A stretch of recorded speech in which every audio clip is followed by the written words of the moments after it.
because that's the way cars work. The fuel lines stay full all the time. So the vegie oil that's just sitting there hanging out in these fuel lines is now heating up. So that when you do switch, you're going to see the temperature rise a lot. So we're going to give it maybe 2 or 3 more minutes, and then we're going to hit the switch and go to vegie.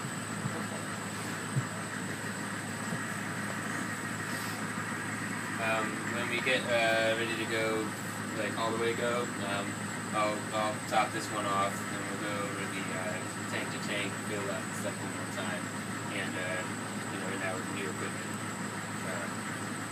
Just while we're waiting for the other stuff to warm up, this is pretty obvious. This switches for this heater here. On off. Oh, okay. So when we're transferring it, we turn that on? Yeah. And when you're getting ready to transfer, you're going to want to turn this one on first for a while, like plan ahead. It takes a long time. And how do you turn that one on? That one I don't have a switch for it. Late last night I didn't have a strong enough switch for this many amps, so I just hooked it up with this. You can leave it like this, or I can stick a switch in before we go. It's not hard to do. But basically it's all hooked up. It's just going to have a switch, or this is going to fight on. So it's on now. Okay. Nothing spectacular happens that you can see. It just gets hot in there. Just like it takes forever to heat up your water tank at home when you run out of hot water, same is true for a tank of 50 gallons of vegie oil. And it's gonna spread out slowly. So if you have it really hot, or if you have it really full, it can take even longer for the heat to spread to the whole tank. See where the oil level is right now? It's fuel and oil. Right now this is your max fill for transferring to the other tank. If you decide you don't like it there, you can. I have an elbow hose that you can stick on there. It'll allow you to suck from a little further down. But basically, what this pump does is it just sucks from this tank and spits it out here, pushes it through the filter.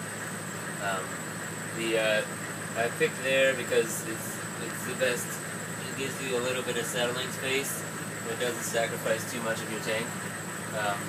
If you find it generally getting good quality oil and you don't think you have that much sediment in the water to worry about, then you can easily bring this down because there is a big fat 1-inch nipple on the other side of here. So you just stick a hose on it.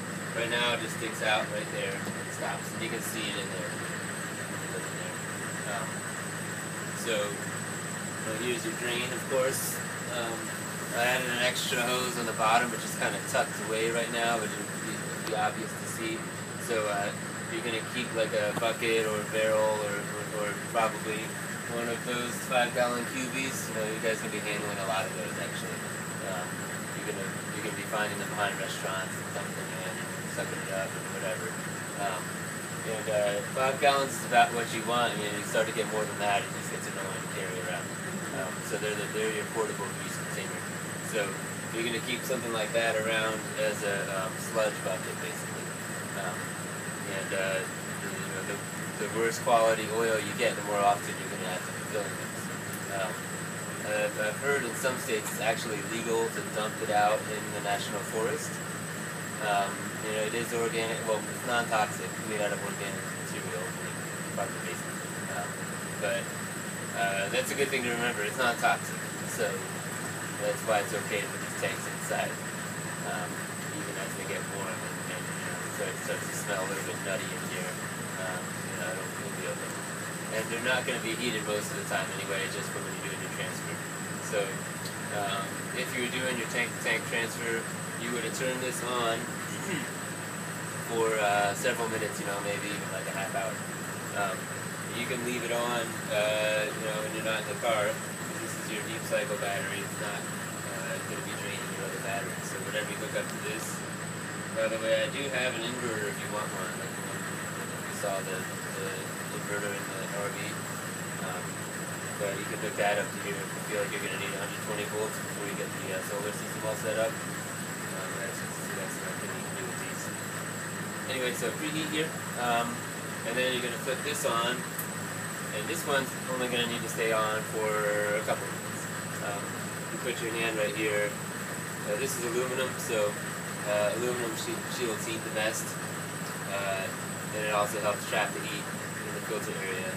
So I can already feel it warming up. So just maybe 5 minutes. So let's just say 5 minutes for this one.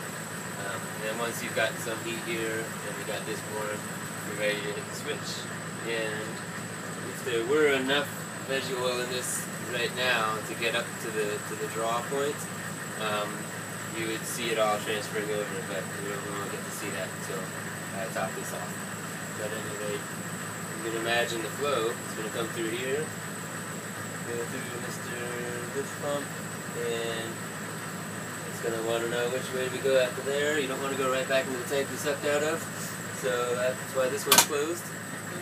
You know, you could do that if you want to just keep looping it around. I guess it'll heat it up, you know. But anyway, you want to come out here, and it's going to push through the filter. And touch that, just so you get a feeling for that.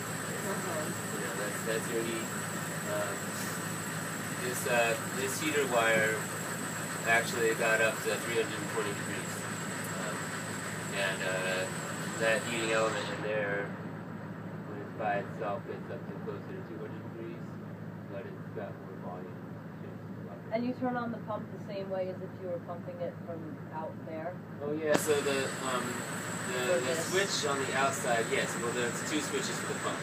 So I made it so you can control it from the outside, like I said I would. And that switch is currently off, I think. Yeah. So if you want to control everything from the inside, you just have to walk out there and put that on. So both switches have to be on for the pump to work. Okay, so that one's on. The one outside is off. So you have to turn that one on. Correct, yeah. Okay. Because the one outside is off, it doesn't matter if this is on or off. It's not going to do anything anyway. Okay. And the reverse is also true. If this is off, then it wouldn't matter what you did to that one. They both have to be on because they're both just cutting off power to the same circuit. Okay.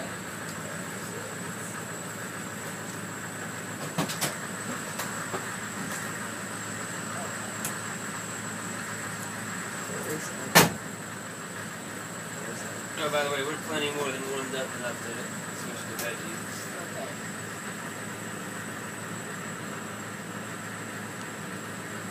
What I prefer is for there to be absolutely not even a single hiccup of anything when you hit the switch. I think that's where we're at. It's not possible to do that with all cars, but you know, we're running veggie. It hasn't even been a drop in RPM.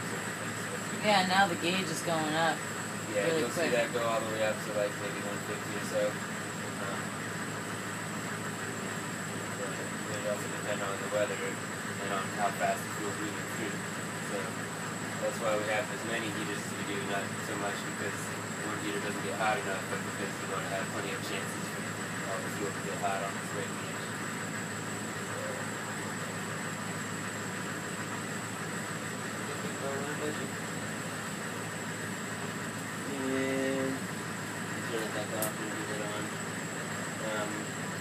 How full can you get these tanks? If we got like a really good score, or we wanted to try to stock up, Like right up to that 50? Yeah, let's stop right at up 50. to that, this right here. Yeah. This was, I was going to drop this heater in here actually, but I decided it was a lot more needed here because tank-to-tank transfer became like an issue. So I'm going to have to seal this off. I'm actually going to stick something in it real quick right now, but I'm going to make it completely sealed. So what that's going to mean is you can actually top off all the way, because you know, if I'm inclined to believe in the integrity of all my threading jobs here. I don't think that we're going to have any leaks, but you might just want to, as a rule, leave a little bit off the top. Does that stay open where the heater is dropped into? This is sealed. That's sealed? Oh, okay, okay. Yeah, I there's just a pretty don't see it elaborate because it's thing like in there. okay. Yeah, there's Okay. it's sealed off, but it's possible that a little bit could leak in, but it's not going to like slosh out. So there might be a little bit of standing grease down at the bottom of that, and that's okay. But it's not going to just start to slosh out. What you do want to think about is air. Every time you fill something up, air has to come out, right? So when you're topping this tank off, you might just want to go like that. Just let it out, yeah. Why make it a fight, right? Let the air out. And the same is true when you're transferring tank to tank. So this one, presuming this is going to be all the way sealed, you're going to do the same thing. You're just going to go like that. If you don't, you'll notice the pump will slow down, and when you open this, you'll be like, the air will come out. Like, hello, air. So then don't forget to close it, otherwise you might hit the brakes and get all greasy.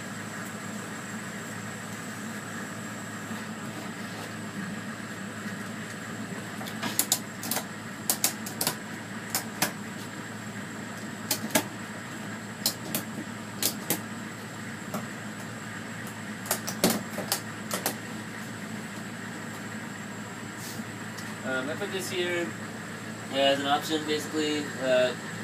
If you need to transfer the fuel somewhere else, just get another hose. Our go-to size is 3/4 inch. Just remember that magic number. If you're sucking grease up from somewhere and you want to go somewhere else besides here, then you can pull this up. And you can just siphon the oil out that side? Yeah, this will be on the pressure side. I guess it'll also still be going in here. Yeah, you have to pinch that off. But you can also use it from here on the already filtered side. So, like, let's say this was all the way full, or they were both full, and you're running out of room for your grease. You can pop this off. There isn't even a hose clamp on it because it's not going to be under pressure. It's going to drop it, basically. So you can just pop this off and get a little tubey and fill it up instead.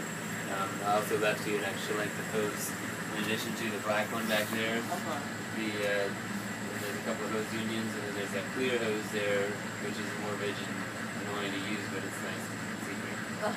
So when you're getting it from someplace, then you can see what quality it is. Right, instead yeah. of it being black. And among your mini tool kit, you're going to have a pair of scissors, heavy duty scissors, hopefully. And just pick off a piece. I don't think I cut a piece off yet, so yeah, that's a whole roll there. You just cut a piece off about that long, whatever. Put it on the end and use the union, stick it on there. Then you just watch the oil when it comes in.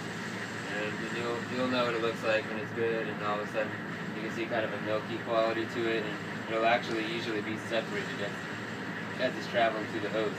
You'll see like the golden part and then like a little whitish milky color on the bottom. As soon as you start to see that, that's it. Alright, I'm gonna get my coffee and we'll go around. Okay, sweet. Alright, so that was part 1 of the driving tutorial. We are gonna archive this and come back for part 2 and take her on a drive. Do you know what